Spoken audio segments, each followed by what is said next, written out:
అందరికీ నమస్కారం అండి. నా పేరు గూడూరు నాని ముదిరాజ్, జాతీయ బీసీ సంక్షేమ సంఘం రాష్ట్ర యువజన అధ్యక్షుడిని.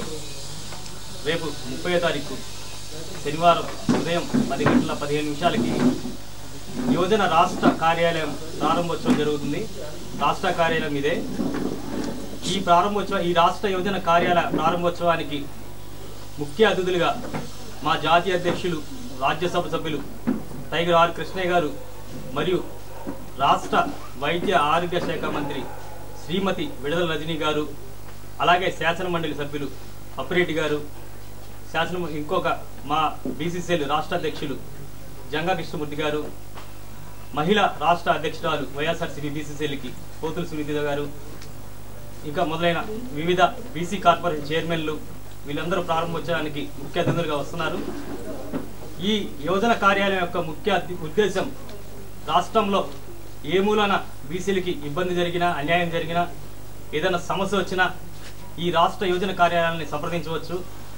వారి సమస్యల్ని మేము పరిష్కరించే దిశగా ముందుకు వెళ్తాం. అలాగే ఈరోజు ఆంధ్రప్రదేశ్ ప్రభుత్వం అలాగే జగన్మోహన్ రెడ్డి గారు బీసీలకు పెద్దపీట వేస్తూ 11 మంది మంత్రివర్గంలో 11 మందిని తీసుకోవడం, అలాగే శాసనమండలి సభ్యులుగా 19 మందిని తీసుకోవడం బీసీలని, ఇలా ఏ సంక్షేమ పథకాలు మొదలు పెట్టాలన్నా సంక్షేమ పథకాల్లో మన బీసీలకి పెద్దపీట వేస్తూ 50% బీసీ రిజర్వేషన్ ఇస్తూ ఏ సంక్షేమ పథకమైన బీసీలతోనూ మొదలు పెడుతున్నారు. జగన్మోహన్ రెడ్డి గారి కృతజ్ఞతలు చెప్తూ యువజన కార్యాలయం యువజన అధ్యక్షుడిగా నేను రాబోయే కాలంలో 24లో మరొకసారి జగన్మోహన్ రెడ్డి గారిని ఆయన నాయకత్వాన్ని తీసుకెళ్ళడానికి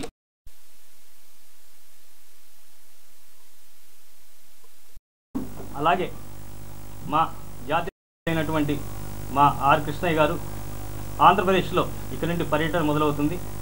శ్రీకాకుళం నుండి చిత్తూరు వరకు అన్ని జిల్లాలు వివిధ బీసీ సంఘాలను కలవటం, వివిధ కుల సంఘాలను కలవటం మొదలైన ఇంకా ప్రతి రాజకీయ పార్టీని సంప్రదించి ప్రతి బీసీని చైతన్యపరుస్తూ రాజకీయంగా ముందుకు తీసుకెళ్లడంలో అందరినీ కలిసి అందరినీ ఐకమత్యం చేస్తూ ముందుకు తీసుకెళ్తారని చెప్పి, అది రేపు ఈ రాష్ట్ర కార్యాలయం ప్రారంభించే అది కూడా మొదలవుతుందని చెప్పి మీ మీడియాకి తెలియజేయడం జరుగుతుంది.